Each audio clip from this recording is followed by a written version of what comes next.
Hello, 大家好, I'm Grace. In today's video, you will learn 5 characteristics of Chinese grammar, which will help you better understand Chinese sentences so you can learn Chinese more effectively. 那我们现在开始吧。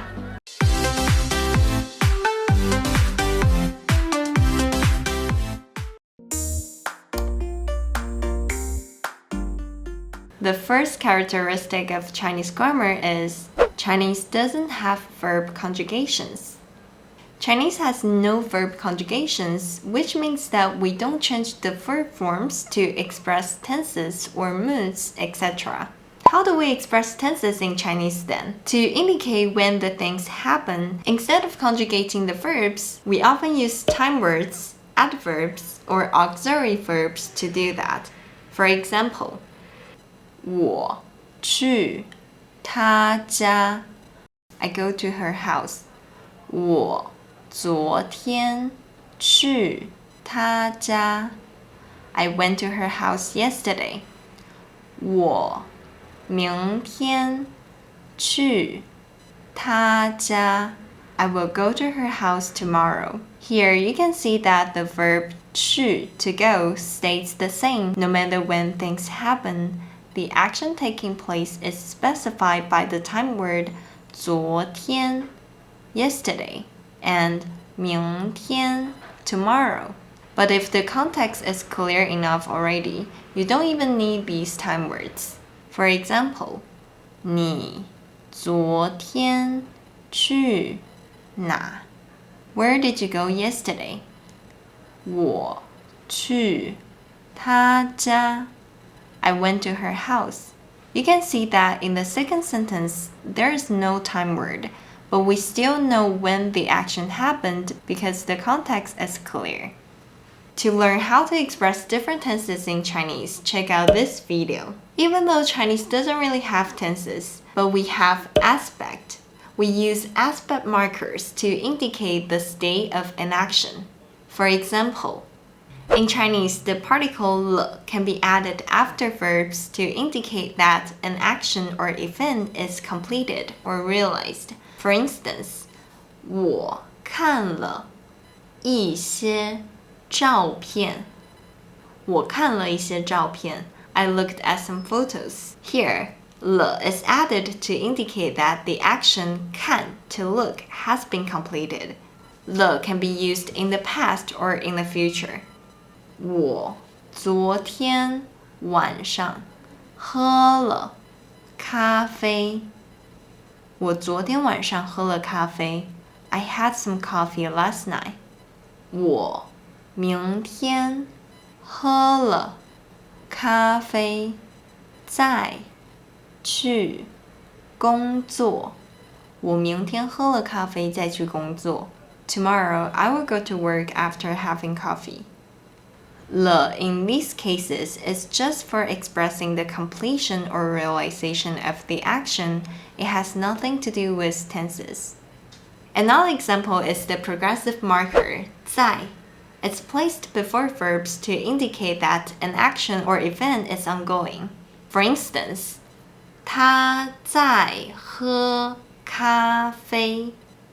他在喝咖啡. He is drinking coffee. If you need a video for more details on Chinese aspect markers, please let me know in the comments. Now let's move on to the second important fact about Chinese grammar. Word orders and particles are important. As you know, in Chinese, we don't conjugate words to show grammatical functions. Instead, we often use particles or change the word order.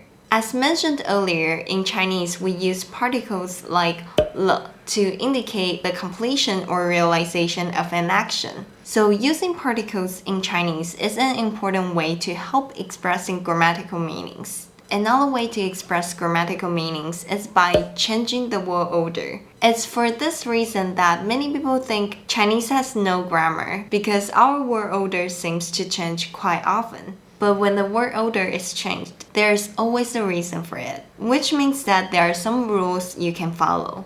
Let's see some examples. First, it's important to know that the basic Chinese word order is S, V, O.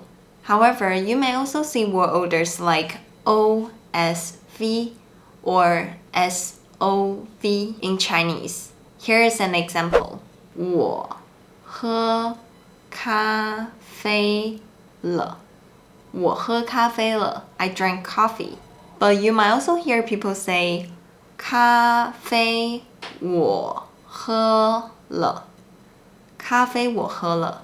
I drank the coffee. Here, the object is moved to the beginning because it's something specific that the speaker wants to talk about. It could be in a context like this. 我放在桌上的咖啡呢? 我放在桌上的咖啡呢? Where's the coffee I put on the table? 咖啡我喝了. 咖啡我喝了. I drank the coffee.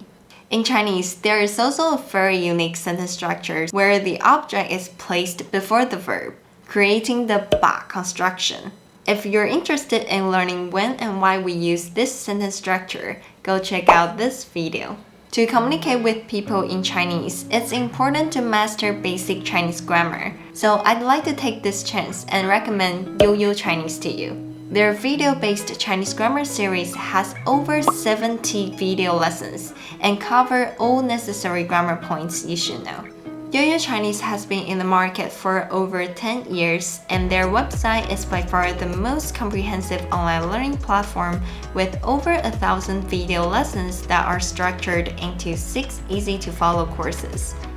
They have just launched their new website and are running a Black Friday sale from now to the 28th. If you use my link in the description to make a purchase, you will not only save $100 to access all 6 courses, but get all 70 grammar lessons and 60 learning tips lessons completely for free. Their sale will end soon, so don't miss out this super great deal.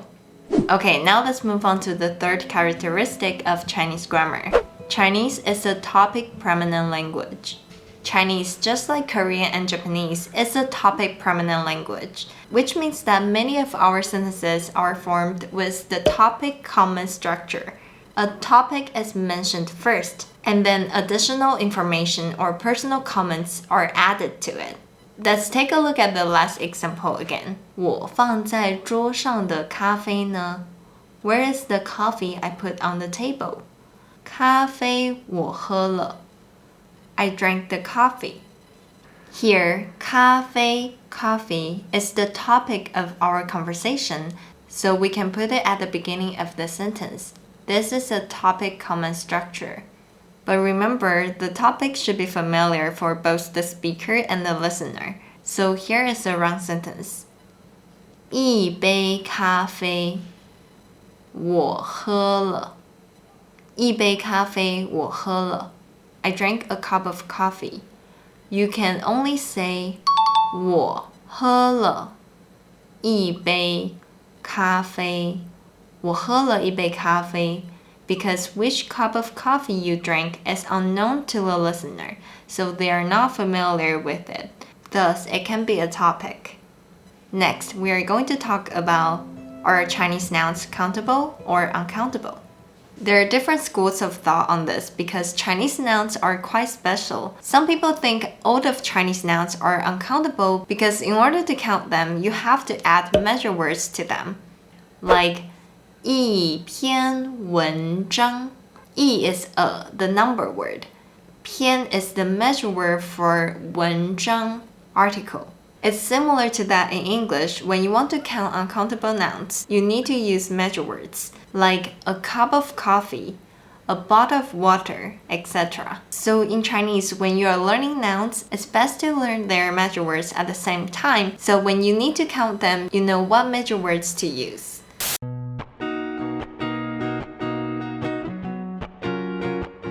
The last important fact about Chinese grammar is sentences can be shortened depending on the context. When studying Chinese, you learn the complete sentence structures. However, when listening to native speakers talk, you may hear only partial structures. This is because if the context is obvious, the subject or object tends to get dropped. This happens especially when answering a question. Let's look at an example. 你知道他是谁?吗？你知道他是谁吗？ Do you know who he is? 不知道，可能是新员工，要不要问他？不知道，可能是新员工，要不要问他？ I don't know. He's probably a new employee. Should we ask him? The complete sentence would be 我不知道，他可能是新员工，我们要不要问他？ Here you can see that all of the subjects were omitted because they are easy to infer from the context.